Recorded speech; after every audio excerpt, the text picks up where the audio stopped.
समस्त छात्र छात्राओं का आज के सेशन में तहे दिल से अभिनंदन। आज हम सरफेस एरिया एंड वॉल्यूम का सेकंड वीडियो लेके आए हैं। आज दूसरे सत्र में हम चर्चा करने जा रहे हैं एग्जाम्पल नंबर 6 से।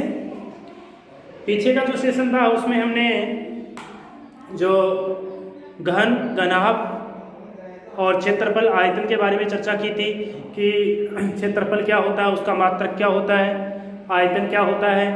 फिर घन और घनाभ के बारे में विस्तृत चर्चा की थी और फिर हमने कुछ फॉर्मूले यहाँ डिराइव किए थे और आपकी जो पाठ्य पुस्तक है उसके 5 एग्जाम्पल हमने सॉल्व किए थे।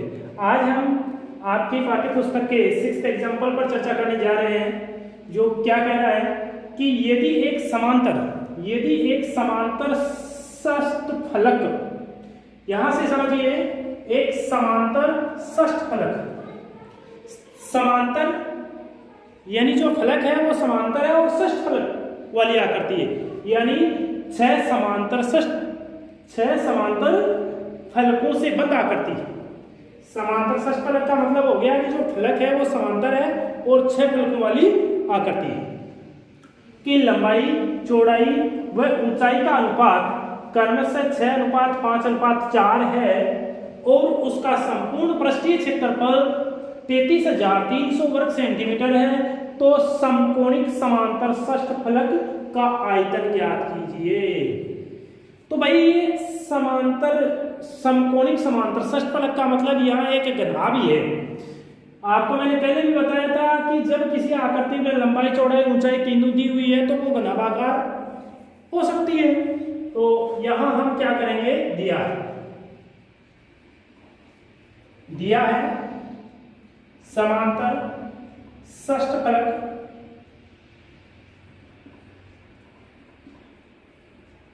की लंबाई, चौड़ाई व ऊंचाई का अनुपात कितना है, 6:5:4 है।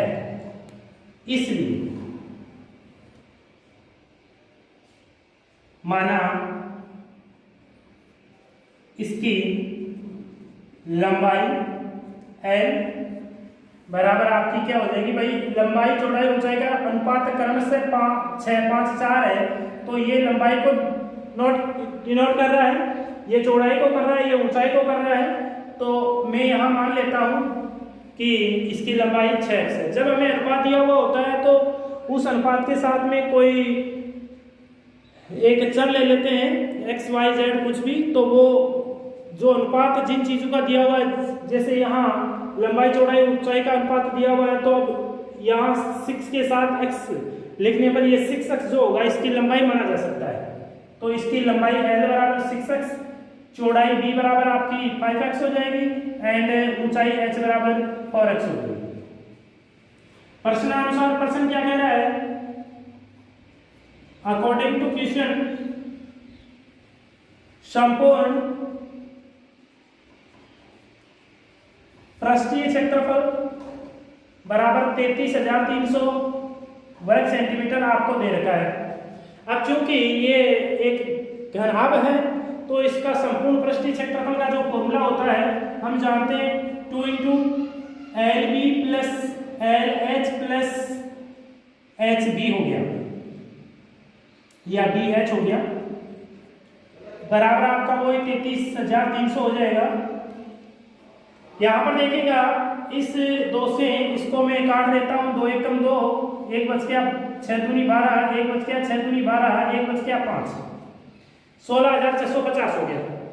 अब यहाँ पर कुछ वैल्यूज पुट कर देता हूँ। L का वैल्यू हमारे पास 6x है, तो 6x × B का वैल्यू 5x है, 5x प्लस वही आपका 6x × 4x प्लस B का वैल्यू 5x × H का वैल्यू 4x, ओके, इक्वल आपका 1650 हो गया। अब इनका मल्टीप्लिकेशन कर लेते हैं तो 6 और 5 मल्टीपल होकर के 30 बन जाएंगे, x × x² हो जाएगा। इसी प्रकार 6 × 24 हो गया इंटू x² और ये 5 और 20x² हो गया इक्वल 16650। अब इनका यहाँ एडिशन कर लेते हैं तो 50, 30, 20, 50, 50 और 74 हो गया 74x² बराबर आपका 16,650, सॉरी यहाँ 74 आएगा 74। अब x² इक्वल यहाँ देखिए क्या आएगा 16650y 74। यहाँ इसे काट दीजिए, कितनी बार कटेगा देखिएगा, यह आपका 225 टाइम कट जाएगा। भाग लगा दीजिए इसमें, तो ये 225 आ जाएगा। तो यहाँ से x इक्वल क्या आएगा आपके सामने, √225 आएगा। और यहाँ से यदि इसका वर्गमूल लेंगे तो आप जानते हो कि 225 15 का वर्ग होता है, तो ये लीजिए x का वैल्यू 15। तो x का वैल्यू 15 आ गया अतः लंबाई बराबर क्या हो जाएगी, अतः षष्ठ फलक बोल दीजिए। षष्ठ फलक की लंबाई L बराबर कितनी हो जाएगी, देखिए L 6x है, तो 6 × 15 आपका जो x का वैल्यू आया वो 15 आया है। तो यहां से L का वैल्यू आपका ये हो जाएगा सेंटीमीटर। इसी प्रकार आपका जो b होगा, b आपका 5x है, तो 5 × 15 कितना हो जाएगा, ये हो जाएगा 75। और h का जो वैल्यू होगा वो होगा 4 × 15, ये हो गया। ठीक है, तो ये आपकी विमान यहाँ आ गई है। इसकी लंबाई चौड़ाई और ऊंचाई जो एक्चुअल में दी हुई है वो आपकी 90 सेंटीमीटर, 75 सेंटीमीटर और 60 सेंटीमीटर है। इसलिए षष्ठ फलकी का जो आयतन होगा वो आप जानते हो कि ये घनाभ के रूप का है, तो घनाभ का जो आयतन होता है क्यूबॉइड का वो होता है LBH, तो ये LBH हो जाएगा। यहाँ L का वैल्यू हमारे पास 90 है, B का वैल्यू 75 है और जो H है इसका 60 है। यहाँ इनको मल्टीपल कर देते हैं, तो देखिएगा 9 को 6 को मल्टीपल करेंगे तो 9 × 6 = 54 और ये 75। तो यहाँ क्या हो जाएगा, 5 × 20, 7 × 28 30 × 5 = 25, हासिल की 2, 7 × 5 = 35 37। ये आपका हो जाएगा 0 5, ये आपका 0 और ये 4 और ये 2 0। कुल मिला के जो सॉल्यूशन यहाँ आएगा वो ये निकल जाएगा। ठीक है, तो आपका जो आयतन होता है वो घन सेंटीमीटर में होता है। तो यहाँ मैंने सेमी क्यूब लगा दिया। अतः जो ये षष्ठ फलकी है, इस षष्ठ फलकी का जो आयतन होगा वो ये निकल के आएगा।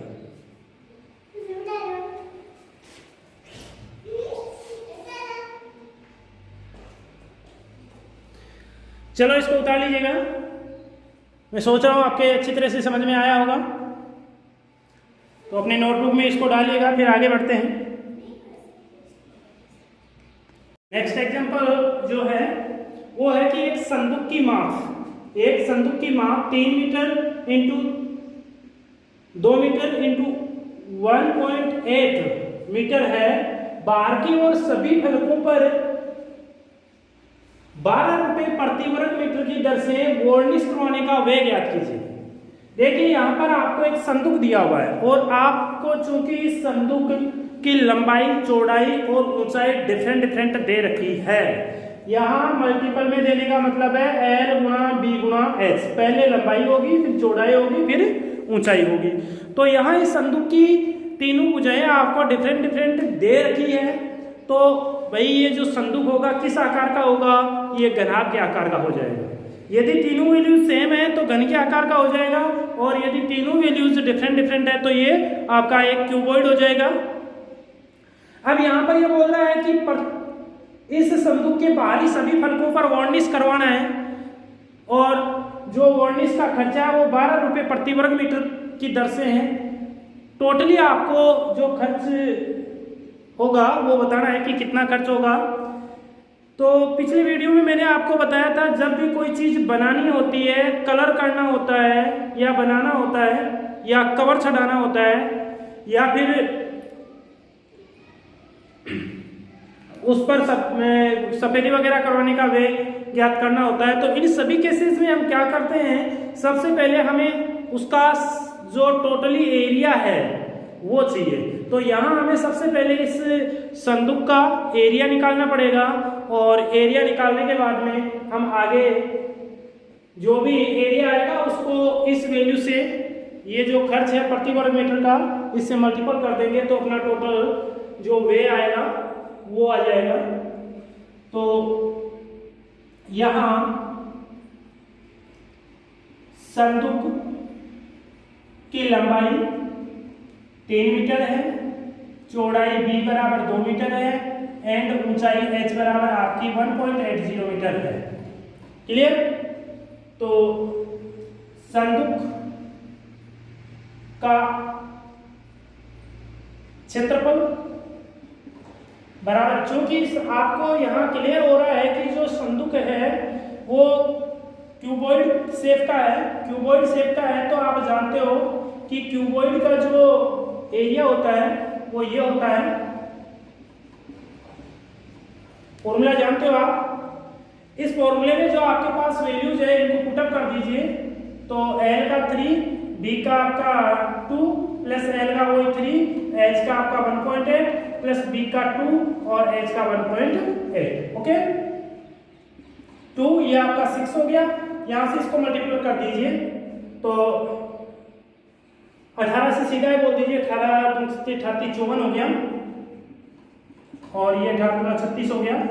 यहाँ इनका एडिशन कर लेते हैं तो 6 4 0 3 5 8 6 14 हो गया, 14 और एक कैरी आपका 15 हो जाएगा। ओके, तो ये चीज हो गई। फिर यहाँ ये चीज हो गई वर्ग मीटर। तो आपका जो टोटली संदूक का जो एरिया है वो 30 वर्ग मीटर होगा। अब चूंकि प्रत्येक वर्ग मीटर का जो खर्च आ रहा है वो 12 रुपए, चूंकि प्रति वर्ग मीटर वार्निश का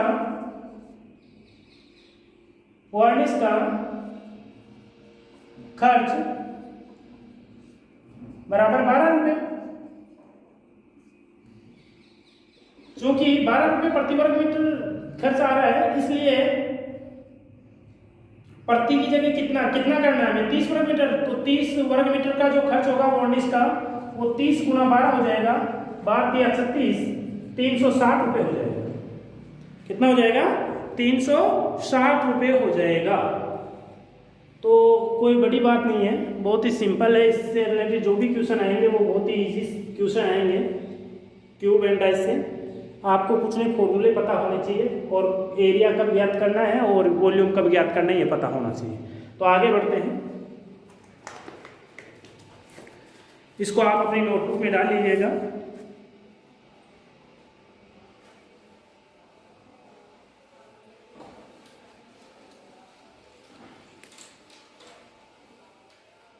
आगे बोल रहा है धातु के 3 समान घनों की कोर क्रमशः, धातु के 3 समान घन हैं जिनकी कोरें यानी पहले घन की कोर बराबर आपकी है 3 सेंटीमीटर, दूसरे घन की कोर आपकी है 4 सेंटीमीटर और जो तीसरा है, तीसरे घन की जो कोर है वो है 5 सेंटीमीटर। क्या किया गया है? इनको पिघलाकर एक नया घन बनाया गया है। तो इस घन की कोर की लंबाई ज्ञात कीजिए। देखिए जो आपके सामने जो समस्या है वो समस्या ये है कि कोई 3 छोटे छोटे घन है। पहला जो घन है वो 3, उसकी जो कोर है 3 सेंटीमीटर लंबी है, दूसरे घन की जो कोर है 4 सेंटीमीटर है और जो तीसरा घन है इसकी कोर 5 सेंटीमीटर है। अब क्या किया गया है? इन तीनों घनों को पिघलाया गया है, पिघला करके एक नया घन बनाया गया है। तो जो नया घन बनेगा उसकी कोर की लंबाई आपको फाइंड आउट करनी है। तो देखिए मैंने आपको बताया था जब कोई चीज़ बनानी होती है यानी एक चीज़ से दूसरी चीज़ में कन्वर्ट करना है, भाई यहाँ छोटे छोटे घनों को पिघला करके नया घन बनाना है। अब जब पिघलाओगे तो पूरा एक तरह से लिक्विड हो जाएगा, लिक्विड होने के बाद एक नया आपको क्यूब बनाना है। तो यहाँ क्या किया जा रहा है, यहाँ पिघला करके नई चीज़ बनाई जा रही है। तो पिघला के जब नई चीज़ बनाई जाती है तो हमेशा आयतन निकलता है, तो आपको यहाँ आयतन ज्ञात करना है। तो लिख दीजिए नए घन का आयतन बराबर होगा पहले घन का आयतन, या फिर मैं सीधा ऐसा लिख दूं तीनों घनों का आयतन। दिए हुए तीनों घनों का आयतन। भाई जो नया घन है उसका आयतन किसके बराबर होगा, दिए हुए तीनों घनों के आयतन के बराबर होगा। तो पहले घन का आयतन तो क्या हो जाएगा, हम जानते हैं कि जो घन का आयतन होता है वॉल्यूम ऑफ क्यूब जो होता है वो आपका भुजा क्यूब होता है। तो यहाँ इसकी भुजा दी हुई है तो 3 की घात 3 हो जाएगा, यहाँ ये 4 की घात 3 हो जाएगा, 5 की घात 3 हो जाएगा। भाई इसका जो आयतन आएगा वो 3 की घात 3 होगा, इसका आयतन 4 की घात 3 होगा, इसका 5 की घात 3 होगा। यहाँ 3 की घात 3, 3 को 3 बार आपस में गुणा करेंगे, 9 9 30 27 हो गया। यह आपका 4 चौक 16, 16 चौक 64 हो गया, 55 25 25 फिर 125 हो गया, ये हो गया। इसको ऐड कर लेते हैं, ऐड करेंगे तो 5 4 9 9 और 7 हो गया 16, कैरी 1, फिर 2 6 8 8 2, देखिए 2 6 8 8 2 10 10 और एक कैरी वाला 11, कैरी 1, फिर आपका 1 1 2, ये चीज है। तो नए घन का जो आयतन है, यदि मैं इस नए घन के आयतन को भुजा क्यूब से लिख दूं, भुजा क्यूब से लिख दूं तो भुजा बराबर मेरे पास क्या आ जाएगा, भुजा बराबर आ जाएगा 216 की पावर 1/3, यानी 216 का हमें घनमूल निकालना होगा। और 216 का जब घनमूल निकालेंगे तो हमें पता है 216 6 का क्यूब होता है, तो ये भुजा बराबर आपका आ गया 6 सेंटीमीटर।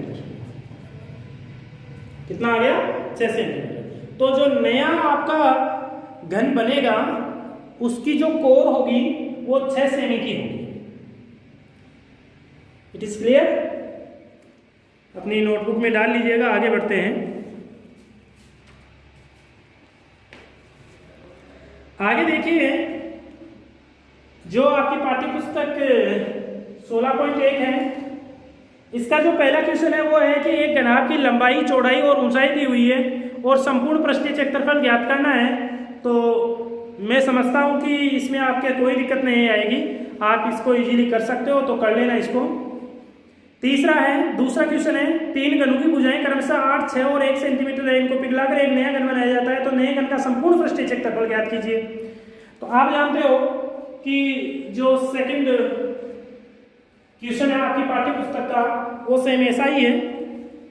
इसमें जो पहला घन दिया हुआ है इसकी कोर दी हुई है 8 सेंटीमीटर, दूसरे घन की 6 सेंटीमीटर और तीसरे की आपको दे रखी है 1 सेंटीमीटर। अब यहाँ से एक नया घन बनाया जा रहा है, तो इन तीनों को पिघला के एक नया घन बनाया जा रहा है। तो यहाँ जो नए घन का आयतन होगा वो दिए हुए तीनों घनों के आयतन के योग के बराबर होगा। तो ये 8 का क्यूब, ये आपका 6 का क्यूब और ये आपका 1 का क्यूब, ठीक है। तो यहाँ 8 का क्यूब करेंगे, 8 20 64, 64 को 8 से मल्टीप्लाई कर दीजिए, 8 चौक 32, 8 से 3, 8 6 48 51 512, तो 512 प्लस इसका 216 हो जाएगा और ये आपका 1 का क्यूब 1 ही रहेगा। यहाँ पर आप इनका एडिशन कर दीजिए, क्या निकल के आता है। एडिशन करोगे तो आपके सामने आएगा, देखिए 1 6 7 7 और 2 9, फिर आपका 1 1 2 और ये आपका 7, 729 आया। और 729 का भाई जो नया घन है उसका आयतन हम भुजा क्यों मानते हैं, भुजा क्यों मानेंगे तो भुजा बराबर जो आएगा 729 का 1/3 यानी घनमूल निकालना होगा। और ये घनमूल आप जानते हो किसका होगा, शायद 9 का हो जाएगा, 9 नाम 81, तो यहाँ से आपका क्या 9 9 8 72, यानी ये आपका जब घनमूल निकालेंगे तो 9 का घन हो जाएगा ये 729। तो जो नए घन की भुजा यहाँ आ रही है वो 9 सेंटीमीटर आ रही है। अब आपको क्या कह रहा है कि इसका संपूर्ण पृष्ठीय क्षेत्रफल कितना होगा, तो लिख दीजिए यहाँ नए घन का संपूर्ण पृष्ठीय क्षेत्रफल। हम जानते हैं कि जो घन होता है, घन का जो क्षेत्रफल होता है संपूर्ण वो 6 भुजा स्क्वायर होता है, तो 6 गुणा 9 का स्क्वायर, तो 6 गुणा 81, यह आपका 6 और 8 चीजें 48 वर्ग सेंटीमीटर, तो ये आपका 486 वर्ग सेंटीमीटर आ जाएगा। तो ये आपकी पाठ्य पुस्तक का दूसरा क्वेश्चन सॉल्व हो जाता है। आगे आपको तीसरा क्वेश्चन इसमें दिया हुआ है, इसको आप अपनी नोटबुक में डाल लीजिएगा। मैं यहां से हटा रहा हूं इसको।